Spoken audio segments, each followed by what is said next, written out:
அக்ஷய திருதியை மாஹாத்மியம். அக்ஷய திருதியை திதியின் முக்கியத்துவத்தையும் பெருமைகளையும் பவிஷ்யோத்தர புராணம் விரிவாக விவரிக்கிறது. அக்ஷய திருதியை தினத்தன்றுதான் கிருத்தயுகம் பிறந்தது. கங்கை பூமியை முதலில் அக்ஷய திருதியை தினத்தன்றுதான் தொட்டது. வனவாச காலத்தில் பாண்டவர்கள் அட்சய பாத்திரம் பெற்றது அட்சய திருதியை தினத்தன்றுதான். அட்சய திருதியை நாளில்தான் மணிமேகலை அட்சய பாத்திரம் பெற்றாள். அக்ஷய திருதியை தினத்தன்றுதான் ஐஸ்வர்யலட்சுமி தானியலட்சுமி அவதாரங்கள் நிகழ்ந்தன. அக்ஷய திருதியை தினத்தில்தான் குபேரன் நிதி கலசங்களை பெற்றார். சிவபெருமான் தேவி அன்னபூரணியிடம் பிட்சாடனராக வந்து யாசகம் பெற்றது அட்சய திருதியை தினத்தன்றுதான். பராசக்தியின் அம்சமான சாகம்பரி தேவி இந்த உலகில் காய்களையும் மூலிகைகளையும் உருவாக்கினார். அக்ஷய திருதியை தினத்தன்றுதான் ஸ்ரீ மகாவிஷ்ணுவின் 6ஆம் அவதாரமான பரசுராம மூர்த்தி அவதரித்தார். ரோஹிணி நட்சத்திர நாளில் வரும் அக்ஷய திருதியை மிக மிக சிறப்பு வாய்ந்ததாகும். அக்ஷய திருதியை நாளில்தான் விநாயகருக்கு மகாபாரதத்தை வியாசர் போதித்தார். வட மாநிலங்களில் அக்ஷய திருதியை தினத்தில் திருமணம் நடத்துவதை புனிதமாக கருதுகிறார்கள். ஹரியானா, பஞ்சாபில் அதிகமாக உள்ள ஜாட் இனத்தவர்கள் அக்ஷய திருதியை தினத்தன்று மறக்காமல் மண்வெட்டி எடுத்துக்கொண்டு வயலுக்கு செல்வார்கள். ஜெயின் இனத்தவர்களுக்கு அக்ஷய திருதியை புனித தினமாகும். வட இந்தியர்கள் நீண்ட தூர புனித பயணங்களை அக்ஷய திருதியை நாளில்தான் தொடங்குவார்கள். ஒரிசாவில் கிணறு தோண்ட இல்லம் கட்ட சிறந்த நாளாக அக்ஷய திருதியை தினம் கருதப்படுகிறது. பீகார், உத்தரப்பிரதேசத்தில் நெல் விதைப்பை அக்ஷய திருதியை தினத்தன்றுதான் தொடங்குவார்கள். அக்ஷய திருதியை நன்னாளில்தான் உணவு கடவுளான அன்னை அன்னபூரணி அவதரித்தார். அக்ஷய திருதியை அன்று தங்கம் வாங்க இயலாதவர்கள் உப்பு வாங்கினாலும் போதும் தங்கம் வாங்குவதற்குரிய பலன்கள் கிடைக்கும். அக்ஷய திருதியை தினத்தன்றுதான் பிரம்மதேவர் உலகை படைத்தார் என்று புராணங்கள் கூறுகின்றன. அக்ஷய திருதியை நாளில்தான் மதுரை மீனாட்சி சுந்தரேஸ்வரர் திருமணம் நிகழ்ந்தது என்று புராணங்கள் கூறுகின்றன. அமாவாசைக்கு பிந்தைய 3ஆம் நாள் அக்ஷய திருதியை நாளாகும். 3ஆம் எண்ணிற்கு அதிபதி குரு. இந்த குரு உலோகத்தில் தங்கத்தை பிரதிபலிக்கிறார். எனவே குருவிற்கு பொன்னன் என்ற பெயரும் உண்டு. இதனால்தான் அக்ஷய திருதியை நாளில் பொன் வாங்குவது சிறப்பு பெற்றது. ஒரு முறை சாபம் பெற்றதால் சந்திரன் தேய்ந்து அமாவாசையாகிவிட்டார். மனம் திருந்திய சந்திரன் அட்சய திருதியை தினத்தன்று அட்சய வரம் பெற்றார். மீண்டும் அட்சய தினத்தில் இருந்து வளரத் தொடங்கினார். அரிதான வேலையை சந்திப்பதை அலப்பிய யோகம் என்கிறது சாஸ்திரம். அக்ஷய திருதியை அலப்பிய யோகத்தில் சேரும். ஆகவே அரிதான அக்ஷய திருதியை தவறவிட்டால் பிறகு 1 வருடம் காத்திருக்க நேரிடும். அக்ஷய திருதியைக்கு இன்னொரு காரணமும் கூறுவர். அதாவது அடிபடாத 2ஆக உடையாத முழு அரிசிக்கு அட்சதை என்று பெயர். சதம் என்றால் அடிபட்டு ஊனமாகாதது என்றும் அர்த்தம் உண்டு. அட்சதையால் அட்சயனை மதுசூதனனை வணங்குவதால் அந்த திதிக்கு அட்சய திருதியை எனும் பெயர் அமைந்ததாக கூறுகிறது புராணம். அட்சய திருதியை தினத்தை சமணர்கள் அட்சய தீஜ் என்று அழைக்கிறார்கள். ரிஷபதேவர் எனும் தீர்த்தங்கரின் நினைவு நாளாக அட்சய திருதியை தினத்தை சமணர்கள் அனுசரிக்கிறார்கள். அட்சய திருதியை விரதத்தை முதலில் கடைபிடித்தவர் மகாதயன் என்ற வியாபாரி ஆவார். மகாலட்சுமியின் பரிபூரண அருளை ஒவ்வொருவரும் பெற வேண்டும் என்பதே அக்ஷய திருதியை பண்டிகையின் முக்கிய நோக்கமாகும். அக்ஷய திருதியை அன்று அதிகாலையில் நீராடி ஸ்ரீமன் நாராயணரின் திருநாமங்களை கூறி புதிய செயல்களை தொடங்க வேண்டும். குழந்தைகளுக்கு கல்வி கொடுக்கும் அக்ஷராபியாசம் செய்யும் சடங்கு அக்ஷய திருதியை நாளில் செய்யப்படுகிறது. மகாலட்சுமி திருமால் மார்பில் நீங்காமல் இருப்பதற்காக அக்ஷய திருதியை தினத்தன்றுதான் சிறப்பு வரம் பெற்றாள். கும்பகோணம் பட்டீஸ்வரர் அருகில் உள்ள முளையினர் ஸ்ரீ பரசுநாதர் ஆலயத்தில் அக்ஷய திருதியை தினத்தன்று சிவபெருமானுக்கு காசுமாலை அணிவித்து குபேர பூஜை நடத்துவார்கள். அப்போது சிவபெருமானை தரிசித்தால் செல்வம் பெருகும் என்பது நம்பிக்கை. தமிழ்நாட்டில் அக்ஷய திருதியை விழா திருப்பரங்குன்றம், திருச்சோற்றுத்துறை, வேளாங்குளம் ஆலயங்களில் சிறப்பாக கொண்டாடப்படுகிறது. அக்ஷய திருதியை தினத்தில் செய்யப்படும் பித்ரு தர்ப்பணம் பல தலைமுறைக்கு முந்தைய நமது மூதாதையர்களுக்கும் போய் சேரும் என்பது ஐதீகம்.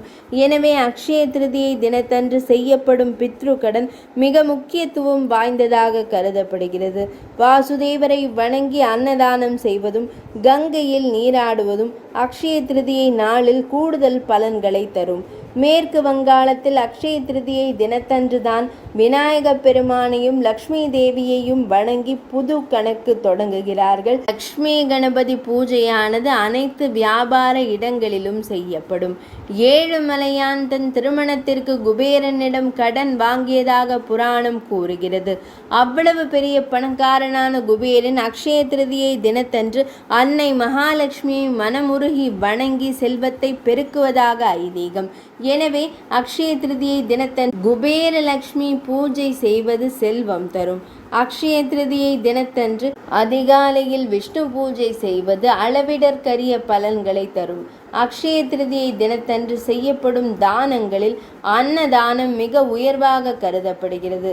அக்ஷய திருதியை தினத்தன்று லக்ஷ்மி தேவியின் படத்திற்கு ஒரு முழம் மலர் வாங்கி சாற்றி மனதார பிரார்த்தனை செய்தாலே போதும். கனகதாரை நிச்சயம் உங்கள் இல்லத்திலும் செல்வம் பெருகச் செய்வாள்.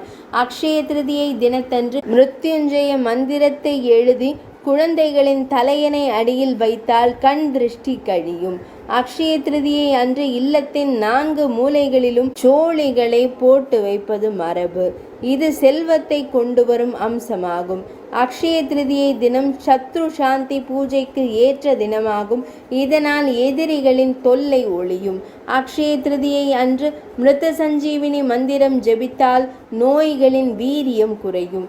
அக்ஷய திருதியை தினத்தன்று சிவபெருமானே அன்னை அன்னபூரணியிடம் உணவு பெற்றதால் நமச்சிவாய மந்திரம் அன்று முதல் கூறத் தொடங்கலாம். பிறகு தினமும் 108 முறை நமசிவாய மந்திரத்தை பிரணவத்துடன் கூறி வந்தால் தெய்வங்களான பார்வதி பரமேஸ்வரரின் அருள் கிடைக்கும். அக்ஷய திருதியை தினத்தன்று பவானி சங்கமேஸ்வரர் ஆலயத்தில் உள்ள முக்கூடல் புண்ணிய தீர்த்தத்தில் நீராடினால் நமது எல்லா பாவங்களும் விலகிவிடும் என்பது ஐதீகம். கர்நாடக மாநிலத்தில் அக்ஷய திருதியை தினத்தன்று பெண்கள் ஒரு மண்டபத்தில் கலசம் வைத்து அதில் அன்னை கௌரி தேவியை எழுந்தருளச் செய்து சொர்ண கௌரி விரதம் கடைபிடிப்பார்கள். இதன் மூலம் பார்வதி தேவி தங்கள் இல்லத்திற்கு வருவதாக நம்பிக்கை கொள்கிறார்கள். அக்ஷய திருதியை தினத்தன்று கும்பகோணம் மற்றும் அதன் சுற்று வட்டார பகுதிகளில் உள்ள 16 பெருமாள் ஆலயங்களில் இருந்து 16 பெருமாள்கள் கருட வாகனத்தில் புறப்பட்டு வருவார்கள். கும்பகோணம் பெரிய தெருவில் 16 பெருமாள்களும் ஒரு சேர அணிவகுத்து பக்தர்களுக்கு தரிசனம் தருவார்கள். இந்த அற்புத தரிசனம் ஆண்டுக்கு ஒரு முறையே நடைபெறும். அன்று 16 பெருமாள்களையும் வழிபட்டால் வாழ்வில் வளம் பெருகும் என்பது நம்பிக்கை. அட்சய திருதியை தினத்தன்று நெல், அரிசி, கோதுமை, தங்கம், பசுமாடு, பானகம், நீர்மோர், விசிறி, குடை போன்றவற்றை தானம் தரச் சொல்கிறது பவிஷ்ய புராணம். அன்றைக்கு கொடுக்கப்படும் பொருள்கள் தானமளிப்பவருக்கு நிறைவாக பெருகும். அக்ஷய திருதியை நாளில் முன்னோரை எண்ணி எள்ளும் தண்ணீரும் விட்டு வணங்க வேண்டும் என்கிறது தர்ம சாஸ்திரம். தண்ணீர் நிரம்பிய குடத்தை தானமாக தருவது சிறப்பு என்கிறார்கள். இதனை தர்ம கடம் என போற்றுவர். அக்ஷய திருதியை நாளில் காலையில் எழுந்து நீராடி உணவு எதுவும் உட்கொள்ளாமல் கடவுளை வழிபட்டு தானம் அளித்து பிறருக்கு அன்னம் அளித்த பிறகே உணவை ஏற்க வேண்டும். இது மன தூய்மையையும் ஆரோக்கியத்தையும் ஏற்படுத்துகிறது. இதில் அறநெறியும் சேர்ந்திருப்பதால் பிறவி பயனும் கிடைக்கிறது. அக்ஷய திருதியை நாளில் வசந்த மாதவாய நமக என்று கூறி 16 வகை உபச்சாரங்களால் வசந்த மாதவனை வழிபடுங்கள். இது முக்கியமான ஒன்று. அக்ஷய திருதியை தினத்தன்று ஆலம் இலையில் மிருத்யுஞ்சய மந்திரத்தை ஜபித்து வியாபாரம் நடக்கும் கடையில் வைத்தால் வியாபாரம் பெருகும். எதிரிகள் தொல்லை நீங்கும். அக்ஷய திருதியை தினத்தன்று செய்யப்படும் பித்ரு பூஜை 3000 மடங்கு நல்ல பலன்களை தரும். புதன்கிழமை வரும் அக்ஷய திருதியை தினத்தன்று தானம் செய்தால் அது பல கோடி மடங்கு கூடுதல் பலன்களை தரும்.